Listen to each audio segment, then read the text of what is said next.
All right, well, welcome back to the virtual summit.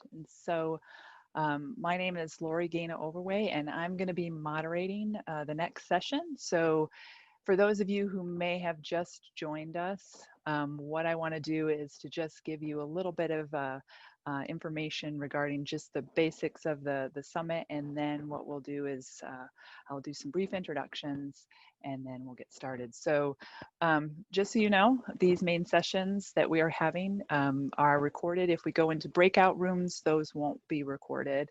Um, and if you want to go ahead and do renaming and so that everybody knows who you are, you can do that in Zoom.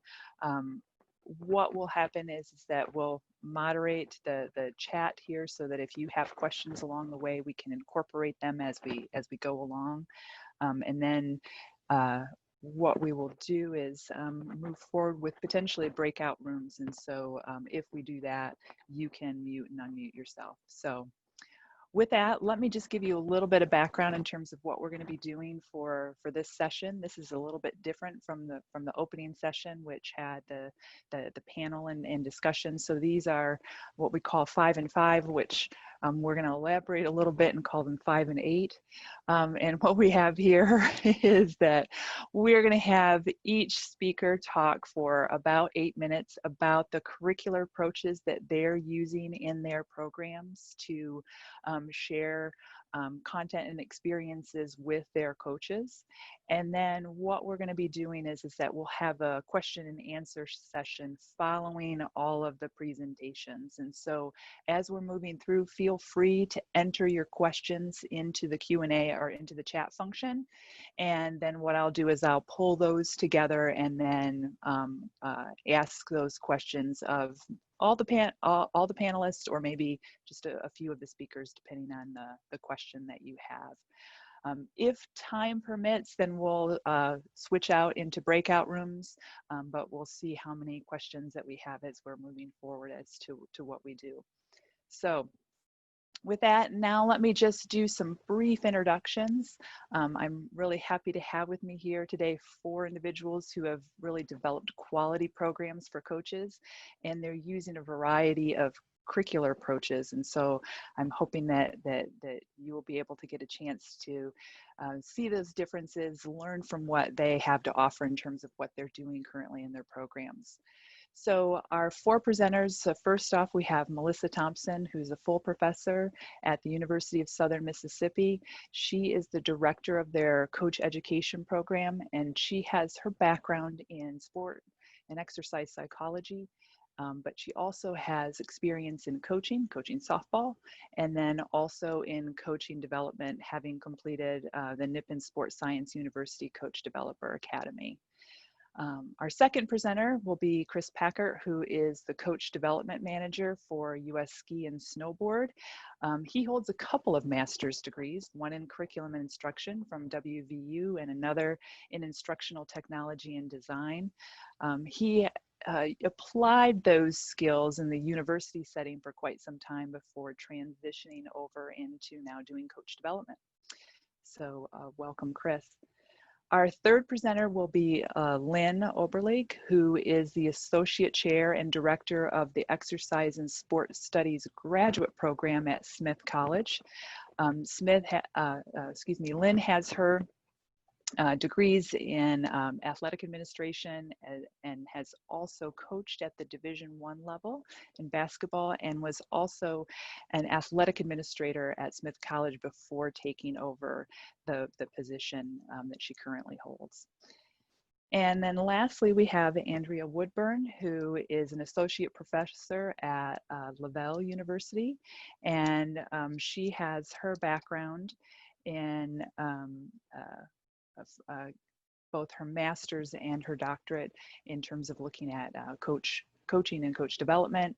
She also has coaching experience in skiing, and also was at the Coaching Association of Canada as a sport consultant. And so she has a significant background in that area.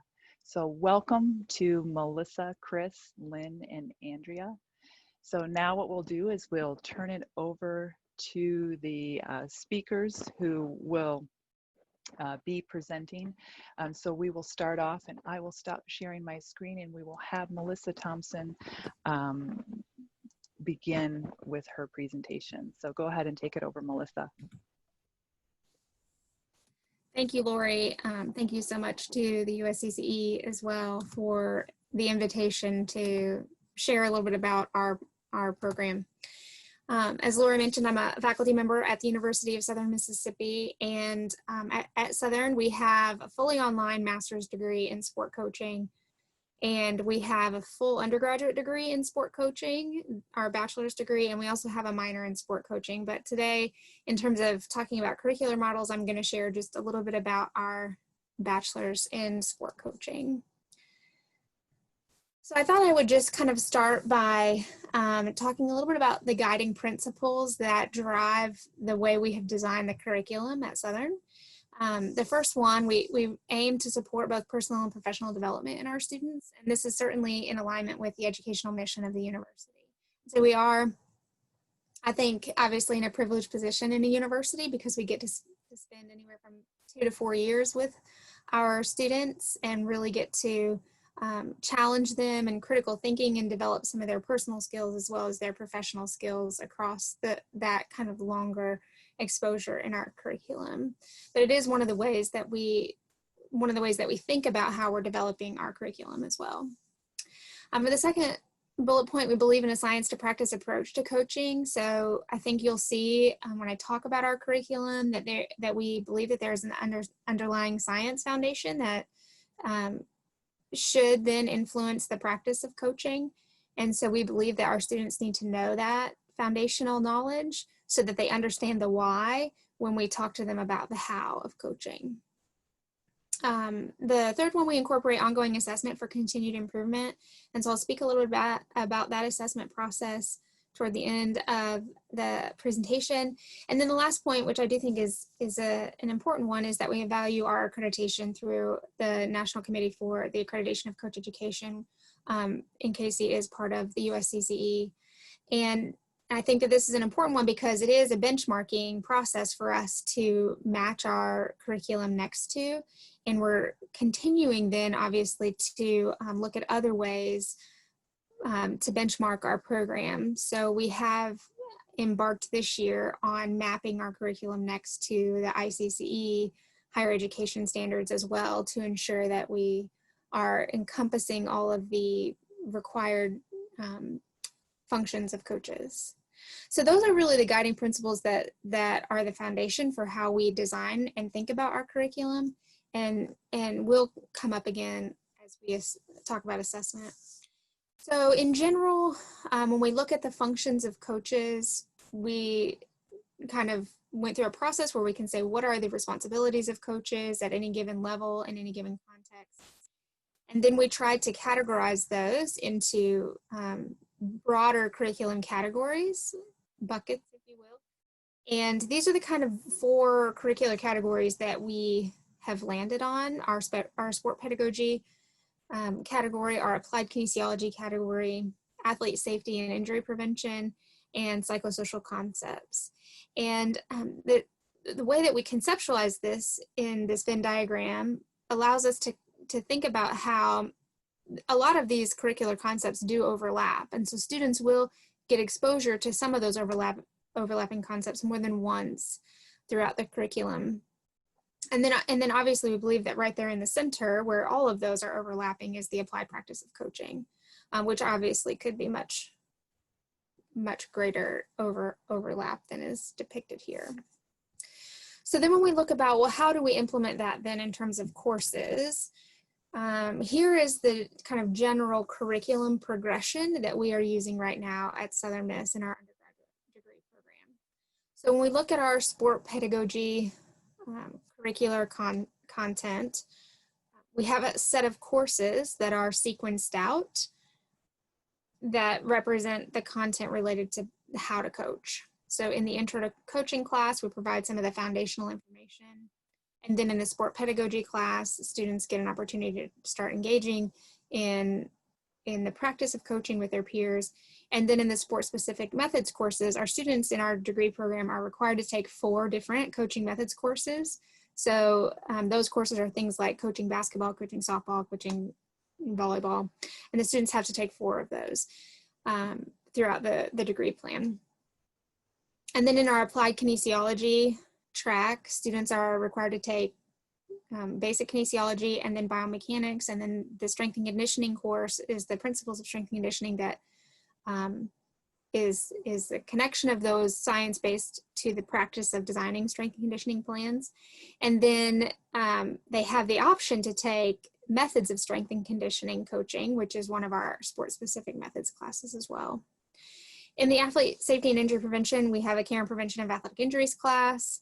And then we also have a social and ethical issues in sport class, where we talk about safe sport issues, but also some of the other ethical issues that sport coaches face. And then finally, the last track, our psychosocial concepts. Our students who are undergraduate students have to take Intro to Psychology and Intro to Sociology as foundational courses prior to taking that social and ethical issues in sport class. And then they have a course in sport psychology as well. And so theoretically, we believe that the content that the students are learning in those progressions throughout their career then all directly connect to their practical applied experiences that are also required in the degree plan. We do require students to take 2 separate practicums in 2 different placements over 2 different semesters, that each of those practical experiences are 240 hours of applied coaching practice working with a supervising coach. But one of the things that we also have focused a good bit on in the last 2 years is this idea of instructional progression. So I have mentioned the courses in a previous slide, but on this slide, I'm just going to share just a little bit about how we think that progressing how we instruct these classes also helps students with the actual practice of coaching. So in some of our early classes in the first year, students are getting content-driven courses where we give them a lot of information. And those courses are really where the students are getting foundational information, but also it's kind of the time where students are choosing, is this really the profession that I'm interested in pursuing? And so we think that the information is important in those aspects. And then students also, as they progress, will take a couple of more heavy content courses like kinesiology and biomechanics, because those courses are a lot of information and content that of course we believe directly connects to the practice of coaching, but are also required classes for other students in our school. And then we have courses that we consider content to application courses, where the students are getting some content, but then we're asking them to do very applied tasks with those. So for example, in the care and prevention and injuries class, we ask the students to create a plan for, a safety plan for injury in any sort of sport context. And then the third level of courses that we think about in terms of instruction are content with micro-coaching, where the students are getting some content, but they're getting a lot of micro-coaching practice, where they're coaching their peers, and that happens a lot in our sport pedagogy and coaching methods classes. And then finally, the university is very supportive of our applied field experiences, and right now is our quality enhancement plan at the university is creating these pathway experiences for students, where the students engage in practicum in the field. I'll just briefly cover assessment. We do a couple of different types of assessment in our program. For program assessment, we do course level assessment, where we're looking at the learning objectives of each class and determining whether or not the assignments that we're creating are meeting those learning objectives and how the students are performing on those.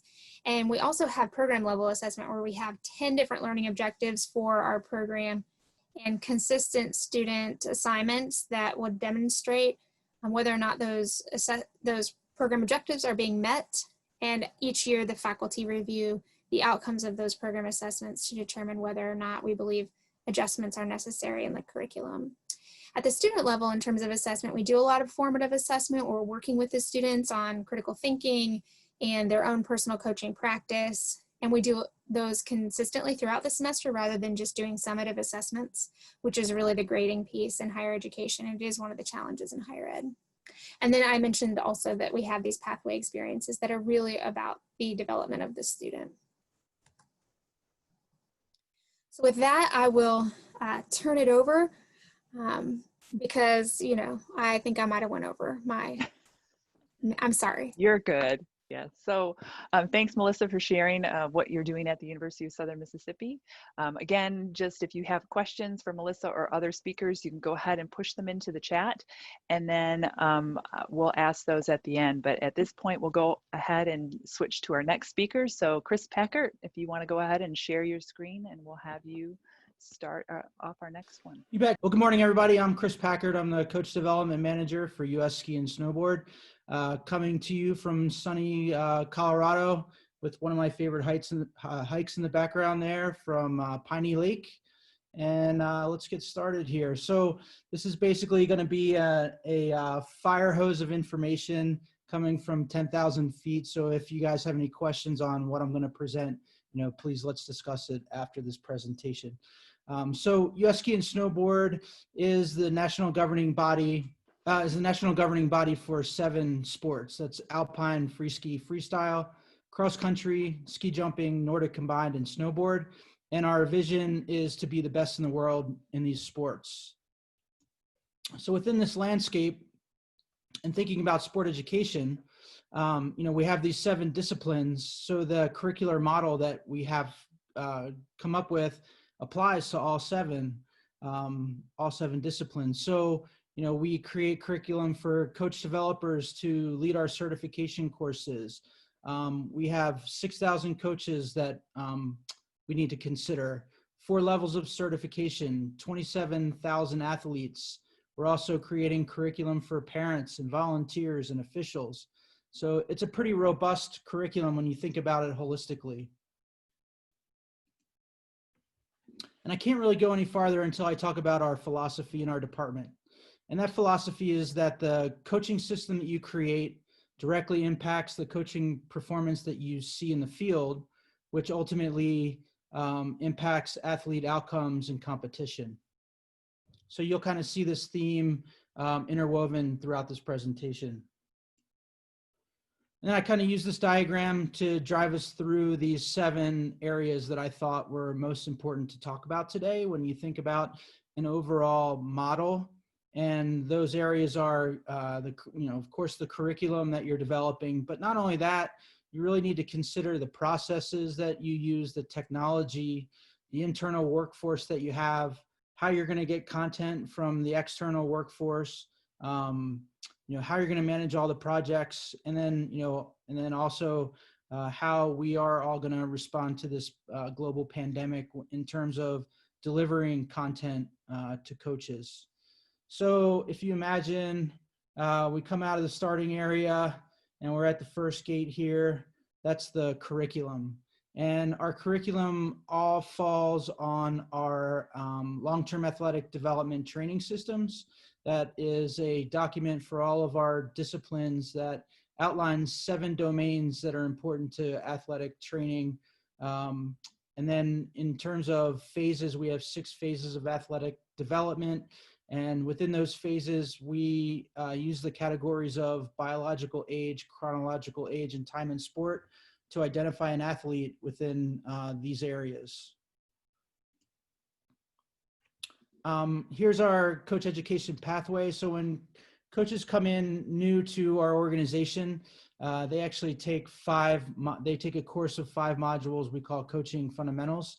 And that includes their roles and responsibilities within the organization, ethics and philosophy, pedagogy, long-term athletic development, and, you know, how to set up a positive training environment. And then from there, they really enter the coach education pathway for certification levels. And then our certification levels are based on our training systems. So level 100 focuses on phases 1 and 2, 200.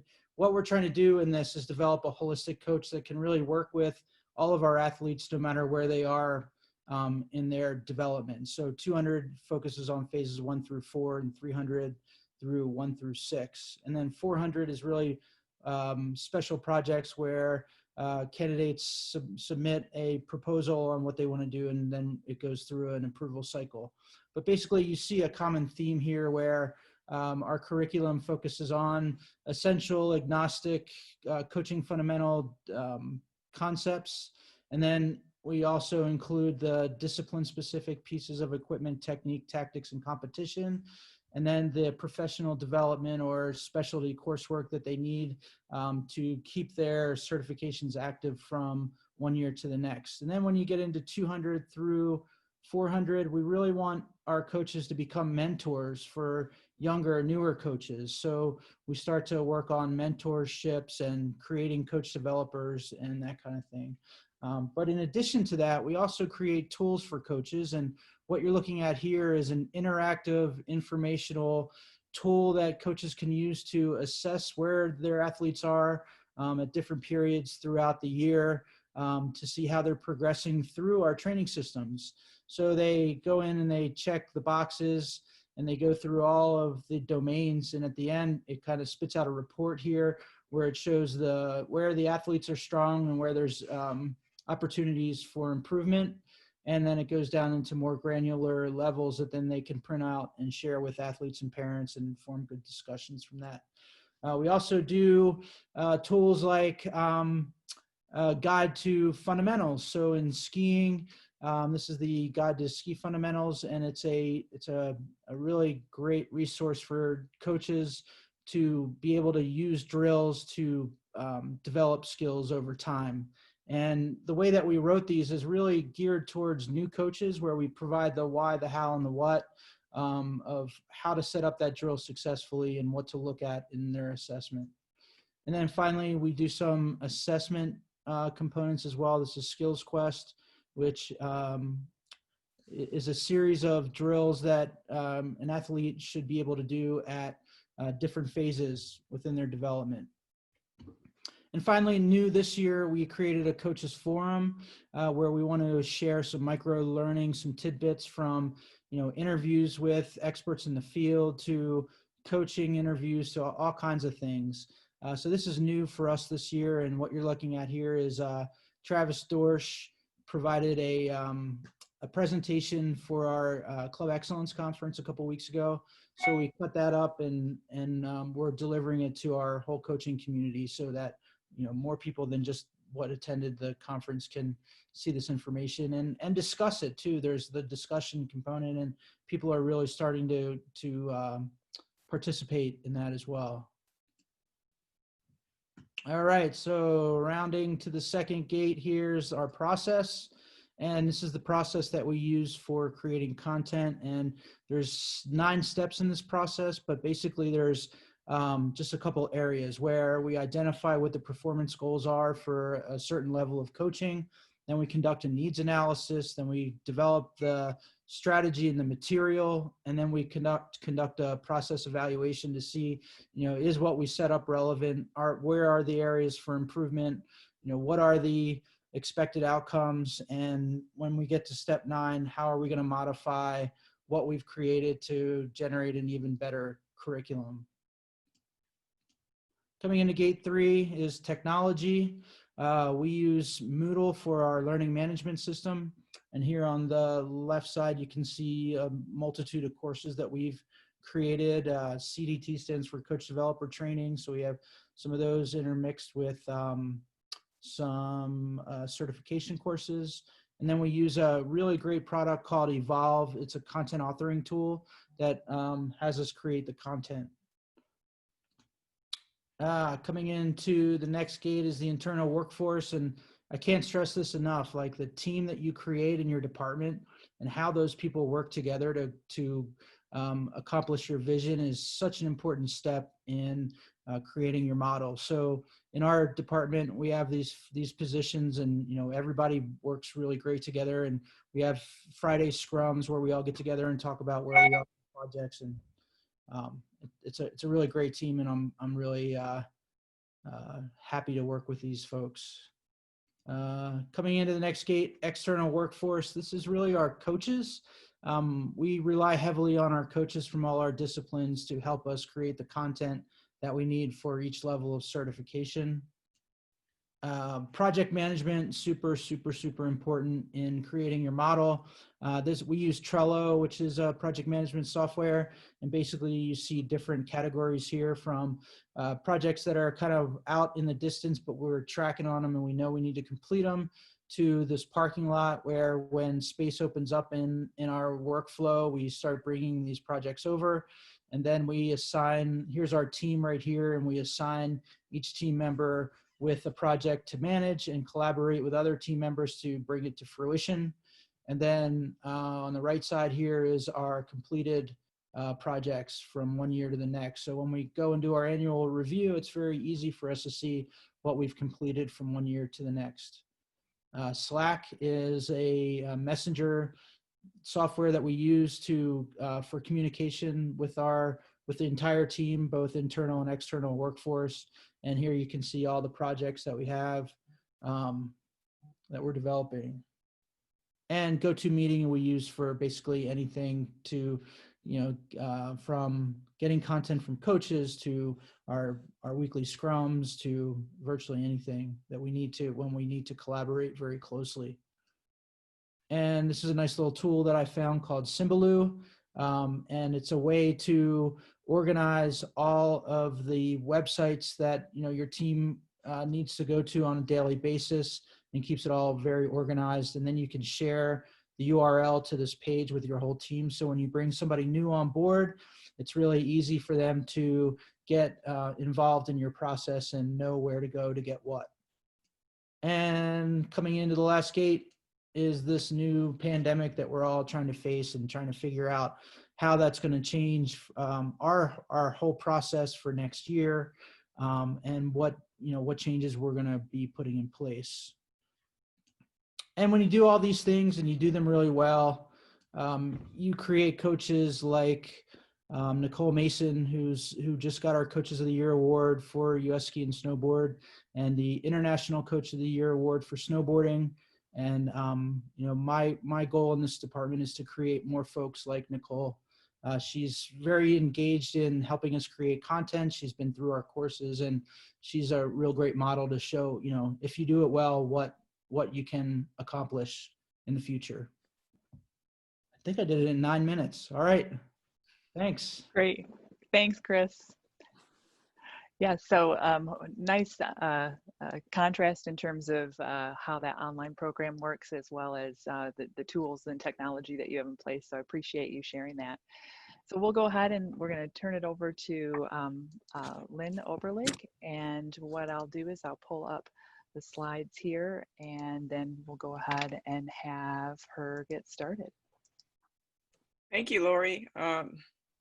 Just a little bit early on, Smith College, for those that don't know it, is a small liberal arts school in the Northeast. We're a women's college, but our graduate program is co-ed. So there's about 125 graduate students on campus during the year, and we make up the largest graduate program. Smith has always had an MS degree in exercise and sports studies from about the 30s on. In the early going, it was a teacher education, physical education curriculum, and then slowly expanded to the point where it became so diverse that each individual student was kind of crafting their own program. So in 1985, they made a switch with the degree program to coach education solely for the purpose of preparing graduate students to coach at the collegiate level. This is kind of an outgrowth of Title IX, when we saw the early statistics of women coaches declining compared to men coaches, and thought as a women's college we should probably do something about that.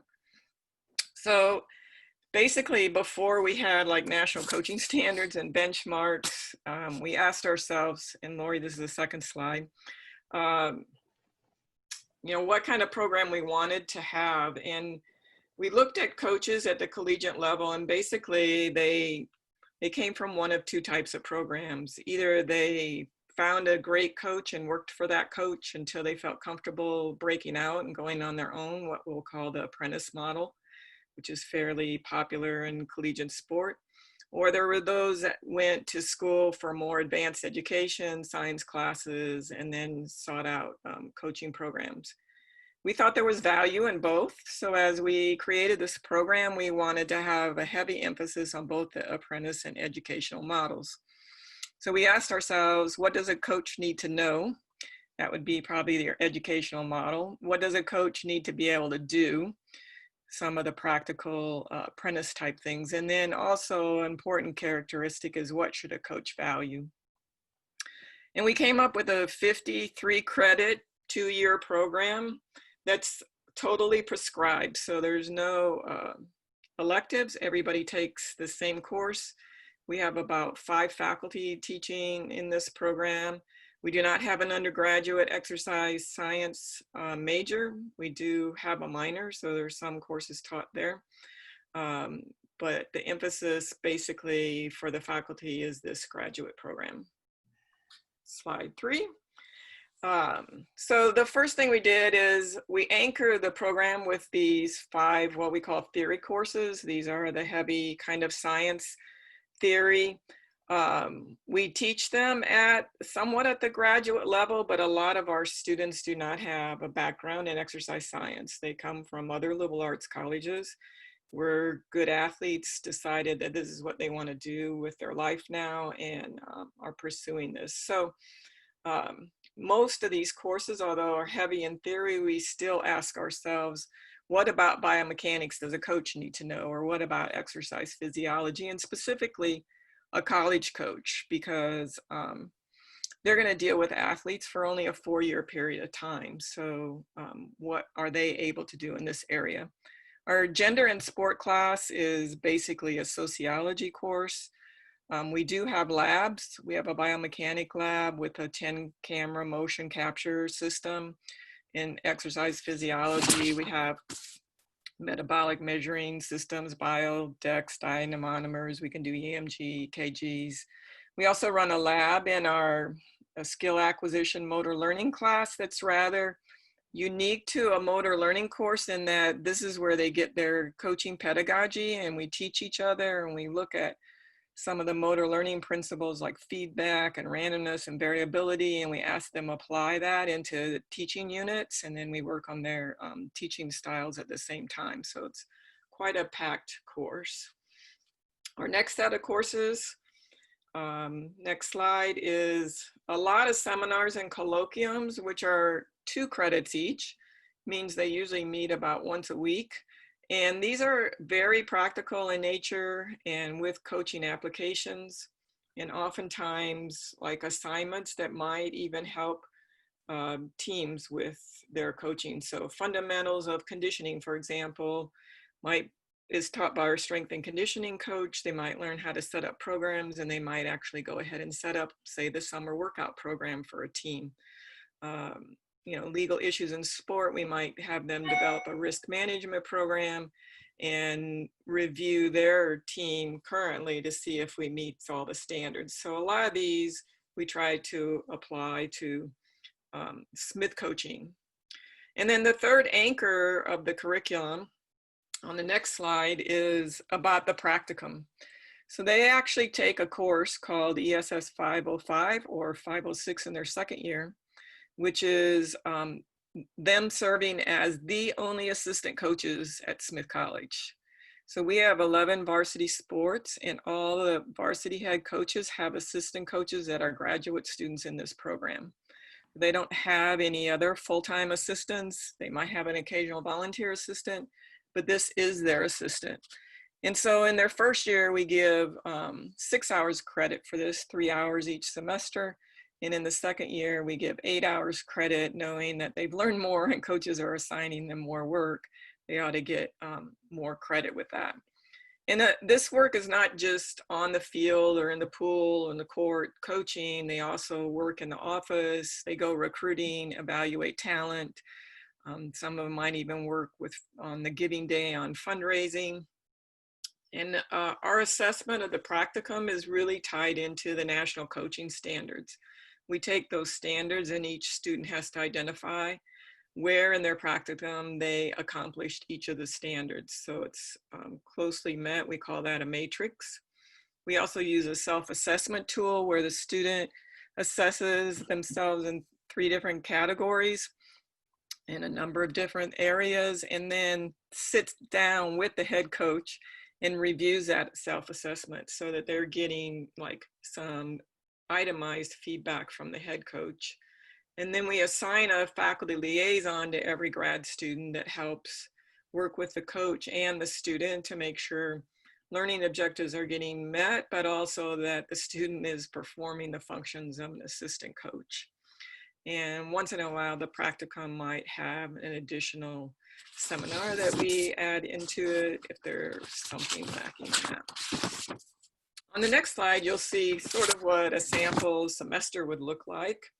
We bring the first year class in. This year, it's 16 students in August for a foundations course. And what we found is because we have them coaching right away, and maybe they haven't been coaches or they've done limited coaching, that they need a little foundational background to be valuable to our head coaches. So we run a quick, what I almost call onboarding orientation for them in August. And then this past fall, you see they take administration of coaching, they had their practicum, they had their theory course, sports psychology, and then sports nutrition. And then we have our first years take a musculoskeletal anatomy, basically in preparation for other courses. We find they need it for biomechanics, they need it for care and prevention and strength and conditioning. And this way we can teach it in the first semester. While they're taking that class, second years in their class take up philosophy and ethics course, which is more discussion based in a smaller group. And that's the only time the cohort is split out into first and second years. The rest of the time, everybody's in class together. So the curriculum is unique in that it's not sequenced in any certain way. It's based on faculty availability to teach the course and what it would take to get it done in 4 semesters. So every class has a different sequence. So you have to take that into consideration when you're teaching that. And then the last slide, just some thoughts on what makes this so strong for us. It works because we work really closely with athletics. The academic department, exercise and sports studies, is actually separate from the athletic department, although we're housed in the same building. But we have a really strong connection. Number one, I was the athletic director for 22 years, so that makes it pretty strong from our standpoint. But our current director is also a graduate of our program in 1991. So we have the ability to work really closely with athletics and build this kind of program that we liken to, like, a teaching hospital, for example, where you might take all your med school work in 3 years, but now you're actually going to go and do it. We're going to go and do it while we're taking the work. So it's really important to do that. Most of our faculty on the ESS side have been hired with the notion that they've done some coaching, because it's important for them to understand and give credibility to this thing that we're teaching in the classroom. And then I think, although there's drawbacks to scripted, non-sequenced curriculum, it creates this really strong cohort in that, you know, the 20 to 25 grad students are taking classes together for the 2 years, and it really becomes a cohort for life for them, people that they can sound off on and do coaching ideas no matter where they go in the program. A few of the drawbacks: because it's not sequenced, sometimes it doesn't necessarily feel like the courses are in the right order. And for athletics, I'm sure getting new assistant coaches every 2 years can be a drawback. Although in Division III, there's not a lot of schools that have full-time assistant coaches that are there year after year. So I think the fact that our grad students are here 24/7, they're here for 2 years, and the coaches have learned to get a new one every year. So you kind of have a rolling evolution, first year, second year, constant carryover. It helps. So since 1985, we have about 350 graduates from a small liberal arts college now in collegiate coaching, mostly in Division III, although we do have some top coaches in Division I. One comes to mind, Cable Tolbert, who's at Harvard, is a top sprints coach in the country, came through our program as well. So thank you, and look forward to your questions. Right. Great. Lynn, thanks so much for sharing your program, and love the connection in terms of being able to build in that practicum experience across time working with the Division III program. So yeah, thank you for sharing that. All right, we will now go ahead and transition over to Andrea, our last presenter, and so I will turn it over to her. Andrea. Thanks, everyone. Great to be here, and thanks to USCCE for the opportunity. I think every time we get to talk about our program, something shifts in both our thinking and we learn from hearing from other people's programs. So I think from the presenters this morning, I already know what we're going out to try to shift in the next few weeks. So this is a little bit about who we are.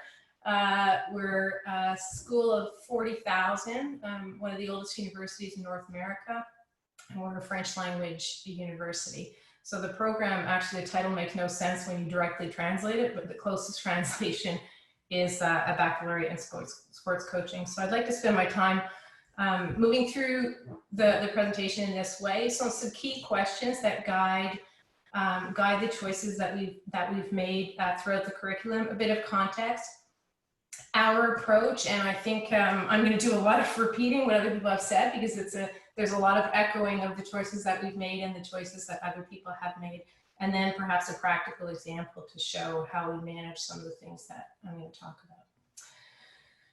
So echoing Lynn's questions, we started with some key questions. So what's an effective coach, and use that to set our benchmark for the target point for what we're aiming for in our program. And then the particular context of the university has some challenges and both some opportunities. So I'm going to talk about both the opportunities and some of the challenges, and focus on the next piece of the presentation on what I see as some of the challenges in our setting. And then the two questions I think echo a lot what both Pelly and Matt were talking about in the first block of presentations, which is within a university setting, how do we maximize experiential learning? And what Stephen referred to is it's not just experience, but it's this reflective cycle on experience that we know leads to someone growing from their experience. So how within a university curriculum can we maximize those opportunities from as soon as we get them until they leave? And the thinking on that is if we can get them to adopt these habits while they're in the program, chances are they're going to continue to grow as coaches beyond the years that they're with us, because it's a relatively short time. So the context of our program is we're 3 years long. Much like Lynn's program, we're scripted. You'll see that in a minute. There's not a lot of freedom of choice for electives. And we do that to try to create some cohesion between the staff and the work that we do, some cohesion between the cohort, and then some ability to progress and deal with some of what I think are the central challenges of university-based education. There's about anywhere between 135 and 150 students at any given time. And there are 3 internships built into the curriculum, which you'll see in a minute. So the opportunities, I use that word captive tongue-in-cheek, is because they do want a degree, so most of them will stick it out with us for 3 years. So that gives us a lot of time and opportunity to spend time where we're not doing single time assessments, where we could do assessment over a 3-year window. Proximity for where the most current research is going on in the field of in the fields that are relevant to coaching. And then as much as we can build a collaborative environment with the sport medias for both our practical experience, but also for involvement in every courses that we do. And I don't think the challenges are unique to us of university-based coaching education in Canada. The professional conditions for coaches, particularly youth development coaches, which is the area we tend to focus on in our curriculum, are still relatively poor. And so the quality of student we're able to attract and keep and retain is affected by the fact that that we still have a long ways to go before we get the professional coaching to have the credit that it's due. We operate within a relatively rigid curricular framework. So the university says to us as a program, you have to fit what you do in semesters and you have to fit what you do in individual courses. So then how we work at that is what I'm going to talk to you about in a second, which is what we call a program approach and some course pathways, where we try to break this fictitious boundary between courses to create some sort of a cohesive program. And then the second thing is just coaching is so complex, so it doesn't even make sense to break it out into pieces or when you do, you have to figure out how you work with people to understand how things fit together. So we address this with as much experiential learning as possible. And rather than seeing it as theory to practice, I'd like to see it as practice supported by theory. So it starts with practice, it finishes with practice, and throughout we use theory as analysis tools, as frameworks, as way to build on what we do. So this echoes what Ramel landed to for her program, which is these are kind of families of competencies. So we won't go into specific competencies, but those are the big groups of competencies that our curriculum sits within. And then the bottom one there, integration and practice, is everything relates to what they do in the field. So don't try to actually read what I'm about to show you, but that's the curriculum. But what you'll see is those little colored corners to each of the courses. So we have to segment it by courses, but courses are linked together in pathways. So a program approach for us refers to staff collaborating on determining progressive assessment, on determining progressive learning, learning activities, and also making sure that whatever theory we're bringing to the table, that we know how we're doing that, and we're knowing how we're integrating it with practice throughout. So you can kind of keep seeing how each of these sequences build through the 4 years. So première année is the first year, the second year, the third year, and then there's 1 and 2 semesters in each year. So program approach and course pathways are the way that we try to build some sort of cohesion into the program. And the example I'm going to give you are where those stars just appeared.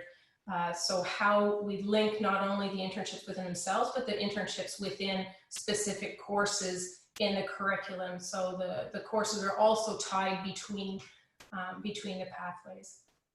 So if you look, this is a first year sport pedagogy course, and similar to what other people mentioned, we do a fair amount of micro coaching. So at this point, this is 1 of 3 gyms going on. You'll see the curtain breaks the other one. So the student coaches, there's 60 of them in action in that those 3 gyms, and they rotate between coaching their peers, being a participant, and being a cameraman. And then and they do that. The first time they do it before they get any theory. Then this gets dropped into a digital portfolio, and then each time we bring in a piece of theory, they go back and analyze their coaching based on that theory, and then they coach again. And so the test for us that the theory had any value is we can see and they can see their coaching evolve. So it holds us to task on bringing in theory that actually has meaning to their practice. So this blocked out text there, because these are different students' portfolios, but basically, what we see is, this is Jeremy coaching in free ski. So what we see is by doing this, it not only can we see the improvement, and they can see their improvement over 3 years on their coaching, but we can see the improvement in their analysis. So for us, that is a check on how they're incorporating theory, and if they're making sense of theory and it's proving useful to them and they're integrating it properly. And then the nice thing that seems to be happening, and it's really anecdotal what I'm going to tell you, but we see it paying forward. So this is a picture of examples. Every time we go out into internships videos, we're seeing more and more of them working with video analysis and in collaborative discussion with their athletes. So when they come in, they have this idea of what effective coaching is. And I think the biggest impact we have on what they think effective coaching will be going out the door is actually more what we do with them than what we say about coaching. So it's building this doing right through the curriculum. So if you want to come see me, I'll take you to have a nice poutine, and would be happy to go and see you at YouTube. But this is an example of a training environment near our school. There you go. Thanks very much. That's it. Oh, wow. Are you going to demonstrate too as well, Andrea? Yeah, you want to leave me out of that one. That would be a train wreck. Yeah. No, thanks so much to all of the speakers. What we're going to do is we're going to go ahead now and shift to open question and answer. We've had a lot of good questions that have been introduced into the chat. So if you have additional questions that you want to include, go ahead and put them there. And what I'm going to do is I'm going to start with one that relates to assessment. So Sarah Campbell had asked, for Melissa to talk a little bit about this, but I think that this can cut across to all 4 of our speakers to talk about how you do the assessment within your program. So Andrea, I know you talked a little bit about looking at that development over time in terms of their reflection, and then also the use of the video and the analysis that they're doing and looking at those shifts over time. But Melissa, do you want to talk about that, and then we can kind of add in progression from the other speakers? So. Sure. I'll just maybe talk then about program assessment, because full disclosure, when AJ and I were talking about this the other day and she was talking about student portfolios, I was like, we really need career-long portfolios on our students. So I'll just talk about program assessment.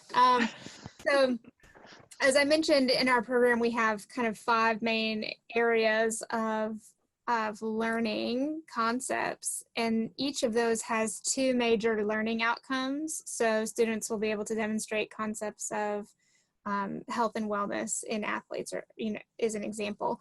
And so under each of those main learning objectives, we have 2 benchmarks for student performance that have very specific assignments that have structured rubrics. And we think this is important because it allows us to track how effective the assignments are, how the students are performing on that assignment, and then how students are changing and performing over time. So as we implement changes to how we teach, what is the outcome then on student learning? So for example, we might have a benchmark that would say 80% of students will score 75 or better on this rubric. And that's part of a university required program assessment as well. So every program on campus does that. And our university requires that if we're consistently meeting our benchmarks, that we have to raise the benchmark. So it is one way to kind of hold us accountable as well to continue this kind of philosophy of continued improvement of the program. Yeah. Lynn, did you want to chat a little bit? I know you talked about using the national standards for the matrix for the program when they're in their practicum experience, but did you want to talk a little bit more about that assessment or other assessments you're using in your program? Sure, I can talk some more about that. I mean, first of all, we are a college degree program and each course is unique. So there's assessments for each course, but we try to make those assessments applicable to coaching. So in an exercise physiology class, some track athletes might look at 2 different training methodologies that they're using with their middle distance runners and try to look at the effectiveness of that from the exercise physiology standpoint. So trying to get them to use the science in their coaching is one of the goals in our theory courses, and try to make those assignments applicable to that. But we do use the national coaching standards. So even the new 42 standards that were supposed to be approved, I think at this conference, we used this past year with our incoming class. And what we have them do is every semester they update the matrix, so to speak, of how they completed a standard, who was the person that signed off on it, whether it was their coach or whether it was a faculty member, or maybe they accomplished it at a clinic or a conference or something like that.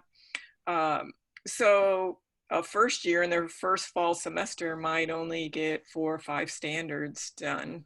And then we'd ask to look at that matrix again after their first year. I look at it again after their 3rd semester. And really, at this point in time, we're identifying areas that they haven't yet accomplished, and what are we going to do in the last semester to make sure that they've reached that standard. So we're very tightly tied with those benchmarks. In fact, this next week, athletics and ESS are going to sit down and identify from the coach standpoint and the faculty standpoint exactly which standards they feel like they accomplish and how they do it, so that we'll have both the student version of this and the faculty and coach version of it. One of the things I think that we are weak in and that we probably are going to do is some kind of project that pulls more of this together at the end. like a capstone project, or maybe like people are describing these digital portfolios. We have our students do portfolios, but really from the viewpoint of what you need in a portfolio to get a collegiate job. So what are you going to hand to the AD and the search committee when you go for that? And some of these assignments that we do are very applicable to that. So like make sure you include that in your portfolio. So I think that's one area, is trying to understand each individual class. Is it getting tied together? Like what you learn in biomechanics, does it relate to how you give feedback in a motor learning way when you're actually talking to a student out on the court? So I think it happens at the end, but it happens at the very end. Sometimes it doesn't feel like it comes together as quick as we want it to. Right.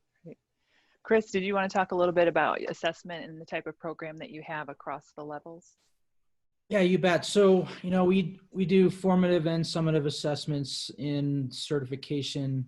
Formative assessments are built into the e-learning modules, and then we too do a portfolio for coaches. And, I'm looking for ways to, so right now the portfolio is based on each certification level.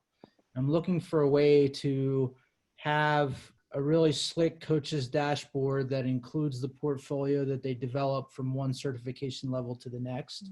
So that's sort of where we're looking at, like the wiki and Moodle as an opportunity to do that. But so right now our portfolio, as the coaches go through the e-learning course, that's where they get the knowledge, and how they apply that knowledge are by through that portfolio, where we ask very application driven questions of how are you going to integrate this information into, changing your behavior and coaching, and looking at the outcomes that you're delivering to your athletes, and to really think about the information that you're providing and put that in the portfolio.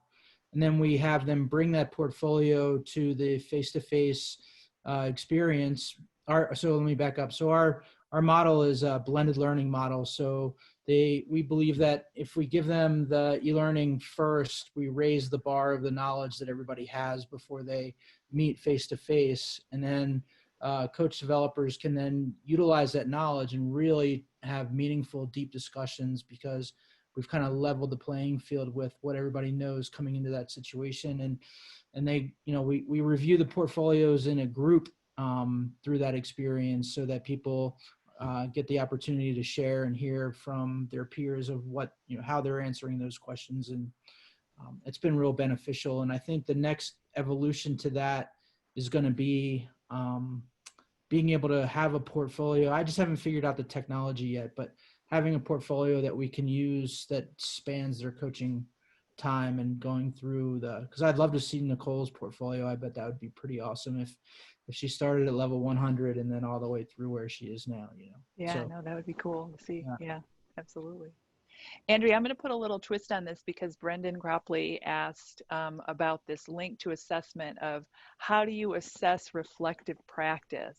And so given that you've talked a little bit about how you do your progression of that, can you talk about how you assess reflective practice? I know I'm putting you on the spot, so you don't have to have the whole answer, right? We're all struggling with this, but I'm interested in your thoughts. I think someone just put their finger on such a central question to what we do, because even the way, if you look at the way we talk about reflective practice together, we use it kind of as a little portmanteau for everything. So I think even ourselves getting some clarity around how we speak about reflective practice and what it is. We don't, the short story is we don't assess it as in a summative way, we assess it in a formative way. Because the second I once tried that to do assess in a summative way, maybe I just blew it in terms of my strategy, but when I tried to assess it in a summative way, the student became performers of reflection, as opposed to actually being sincere about the reflection as a place to sit in discomfort and reach to your next point. So I'm actually more interested in hearing everyone comment on that, but briefly, only formatively and only through sitting down beside them and looking at, when we looked at the portfolio is what I didn't mention is we sit down with them at several moments and talk through their analysis with them. So we prepare through a certain type of questioning, but that's it.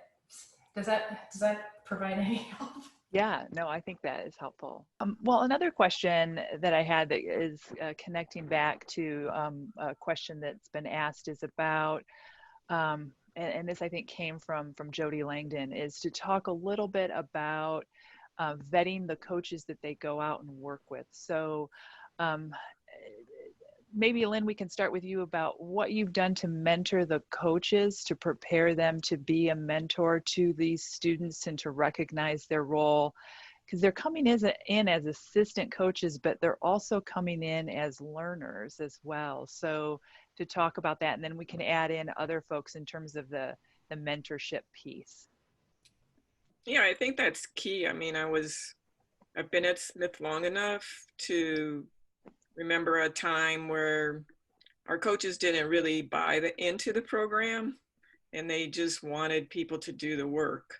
But nowadays, when we hire a new coach, a good bit of it is figuring out what kind of mentor they're going to be for these graduate students and how committed they are going to be to that process. Because not only do we need them like training them, but we need them helping them get jobs. Our program's only as good as our graduates go out and get like quality jobs, and other people see that and then they send better students to us. So we currently on our coaching staff have about half of the coaches have come through this program at some point in time, which wasn't true as much as 10 years ago. There was nobody from the program. So there's been quite an adjustment for that. And those coaches are so committed, they'd like to teach in the program, other courses in areas. So I think that's the turning point, is when athletics started to buy into this notion of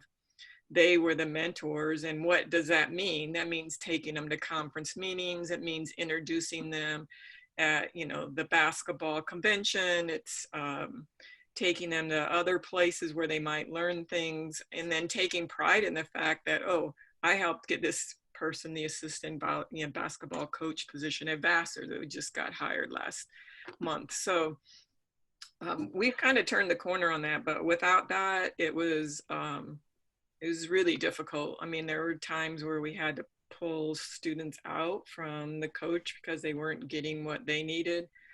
We're lucky that we're in this 5-college area where we can actually place for practicum if we don't use Smith.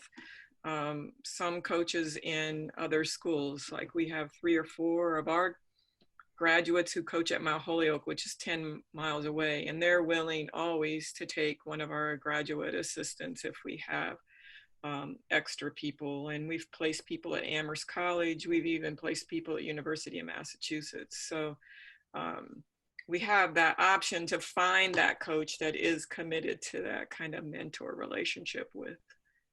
And that's the key to the whole program, to be honest, for us. Yeah. Melissa, did you want to talk about this? Because you're, while maybe working with college coaches, it's also working with local high school coaches or youth sport coaches and having them be mentors to the students when they're out in their practicum. Sure. I mean, this is the ongoing challenge, isn't it? We have been really cautious as a faculty to not just eliminate the coaches that we feel could be contradictory, I guess, to what the students would learn in practicum, because we think there's value in them seeing the outcomes. One of the approaches that we have used is we've backed up the implementation of critical thinking skills into that first year in the intro to sport coaching. So we're getting students to think critically about coaching practice when they see it. And we're starting that earlier in the program so that the further they go, they can be a little bit more critical. But this year, I had a senior student going out in practicum, and the coach said, forget everything you learned in the classroom.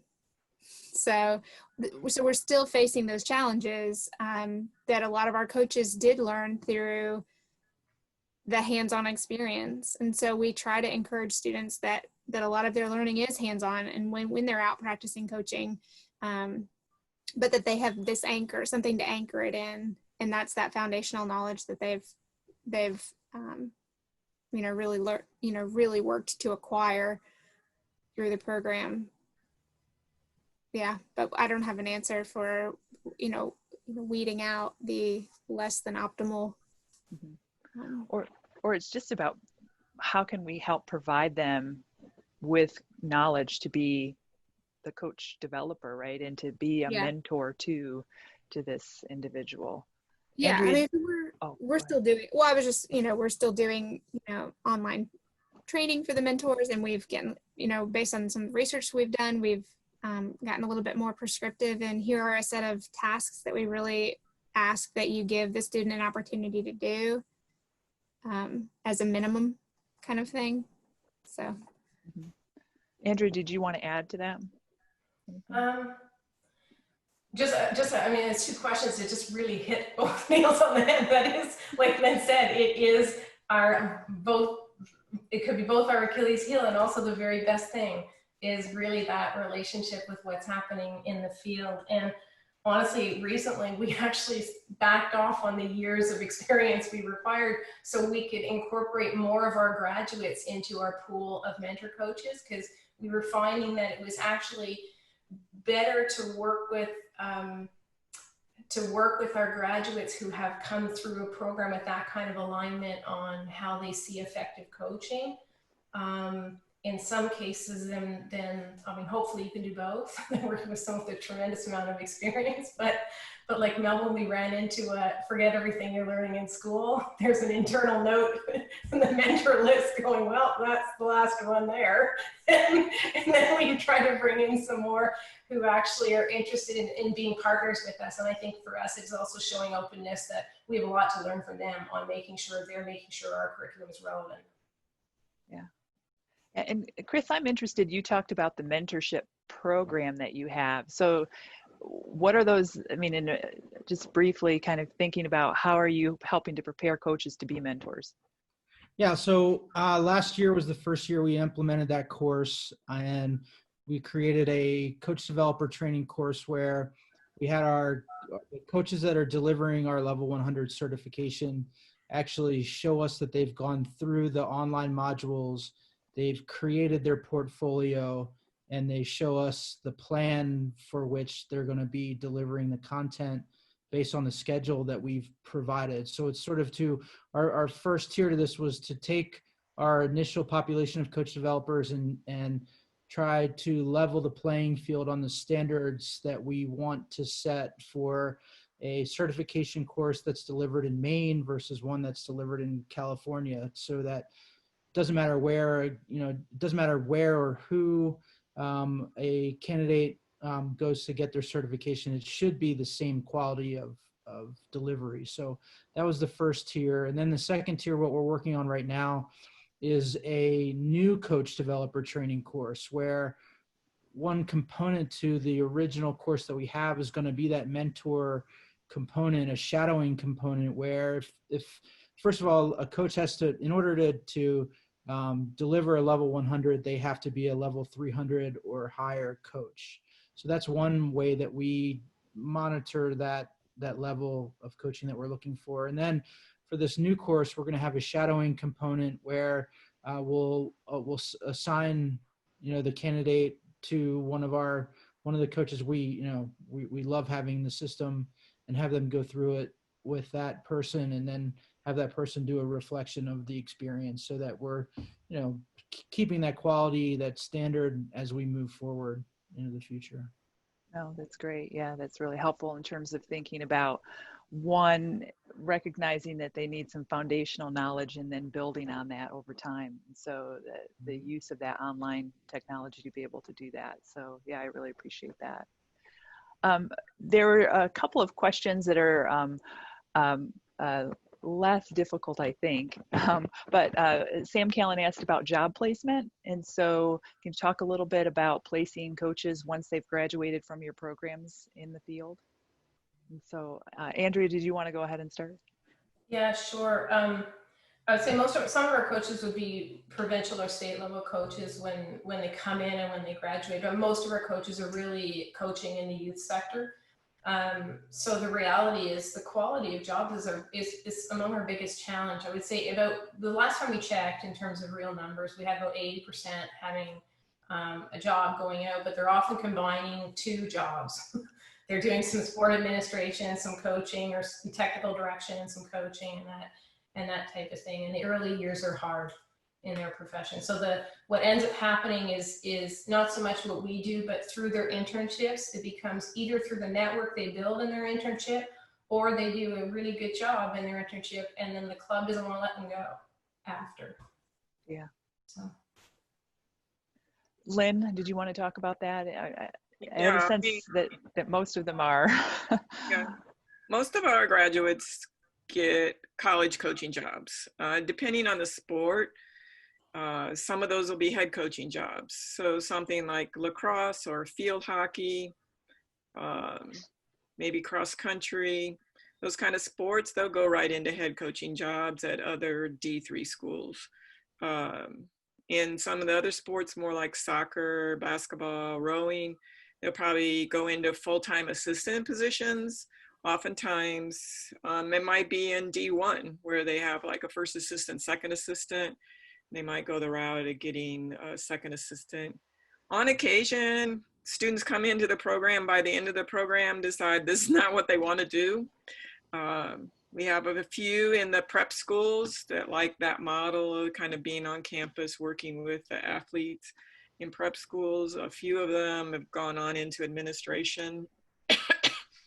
And then there's even those go get their PhD. Like they enjoyed the educational part of it. They don't want to deal with 18 to 22-year-olds all the time. So they go get their advanced degree. So not everybody ends up in a college job, but I would say probably 80 or 90% of each class. It is one of the things, we've doubled the size of our program in the last 3 years. We were only about 8 or 10 grads a year. So at max 20, and now we're up to, next year we'll have 29. I do worry about placement when it comes to that. Are we going to be able to place that many graduate students every year into the collegiate ranks? Yeah, Melissa, how about with your program? Sure. So at the master's level, most of our students are teaching and coaching already, teaching and or coaching full-time already. And our program is designed for that. So they're not full-time students for the most part right now. They only take 2 classes a semester. But at the undergraduate level, our state requires that if you're going to coach at the high school level that you have a teaching license. So we did for a while offer a dual degree that led to a teacher license as well as a degree in sport coaching. That degree plan though required 24 more credit hours beyond what the maximum for the state is. So instead of 120, it was 142. And the state has now asked us to eliminate that.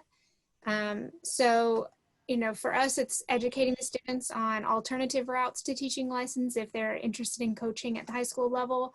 And if they're really interested in community coaching, we're just excited that we have a chance to prepare them before they join our volunteer ranks of coaches. They have this really strong foundation, and they eventually could move into some sort of leadership role within their sport organization for an opportunity for a career.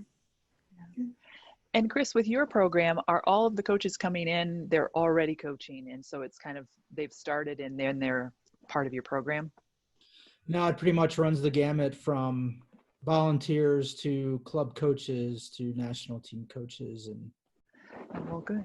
Well, you know, we have run up to our time limit here, and so I know there's still many questions that folks have. I will let the speakers know that if you want to go in and try to tackle the question about how to teach critical thinking to coaches, and then also to address some others on the reflective practice and portfolio pieces, that I'm sure that folks would welcome information there. But what clearly is being noted here is that there is a need for exploring a little bit more in terms of assessment and portfolios, as Kristen had mentioned in the chat room, and also some continued exploration in terms of some other areas of looking at these curriculum designs. But I appreciate all 4 speakers for sharing what they're currently doing in terms of their programming specific to their contexts, and look forward to hearing from others that in terms of the work that they're doing as well. So appreciate all of you in terms of providing your expertise and experience here.